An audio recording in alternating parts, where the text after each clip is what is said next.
Hello guys, Devara overseas rights దక్కించుకున్న ప్రముఖ సంస్థ. అయితే ఇంతగా ఏంటో తెలుసుకోవాలనుకుంటే వీడియోని స్కిప్ చేయకుండా లాస్ట్ వరకు చూడండి. అలాగే మీరు ఎంతమంది యంగ్ టైగర్ ఎన్టీఆర్ ఫ్యాన్స్ ఉన్నారు, ప్లీజ్ మన ఛానల్ని సబ్స్క్రైబ్ చేయడం మర్చిపోకండి. ఇక లేట్ చేయకుండా వీడియోని స్టార్ట్ చేసేద్దాం. గ్లోబల్ స్టార్ జూనియర్ ఎన్టీఆర్ హీరోగా నటిస్తున్న తాజా చిత్రం దేవరా. కోటల శివ దర్శకత్వంలో తెరకెక్కుతున్న దేవరా తారక శాసన బాలీవుడ్ భామ జాన్వీ కపూర్ హీరోయిన్గా నటిస్తుండగా సైఫ్ అలీ ఖాన్ నెగిటివ్ రోల్లో కనిపించున్నారు. ఇటీవల సైఫ్ అలీ ఖాన్ బర్త్డే సందర్భంగా రిలీజ్ చేసిన బైరాగ్లను విశేషంగా ఆకట్టుకుంది. పాన్ ఇండియా భాషలో రాబోతున్న దేవరాపై భారీ అంచనాలు ఎత్తున్నాయి. మరోవైపు దేవరా థియేటికల్ బిజినెస్కు తీవ్ర పోటీ నెలకొంది. ఈ సినిమాను ఓవర్సీస్లో భారీ స్థాయిలో రిలీజ్ చేసేందుకు సిద్ధమవుతున్నారు. ఇకపోతే దేవరా ఓవర్సీస్ రైట్స్ను దక్కించుకునేందుకు పలు డిస్ట్రిబ్యూట్ సంస్థలు పోటీలు నిలిచాయి. బేరసారాల అనంతరం దేవరా ఓవర్సీస్ డీల్ క్లోజ్ చేశారు మేకర్స్.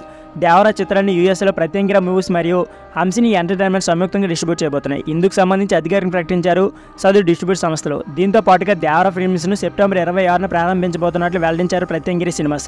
మరోవైపు దేవరా 2 తెలుగు రాష్ట్రాల థియేటర్ రైట్స్ను భారీ ధరకు కొనుగోలు చేశారు. ప్రముఖ నిర్మాణ సంస్థ అయిన సితారా ఎంటర్టైన్మెంట్స్ అధినేత సూర్యదేవర నాగవంశీ. అటు బాలీవుడ్లో కూడా సూపర్ హిట్ చిత్ర దర్శకుడు కరుణ్ జోహర్ దేవరా నార్త్ రైట్స్ను కొనుగోలు చేసి భారీ ధరలో రిలీజ్కి అన్ని ఏర్పాట్లు చేస్తున్నారు.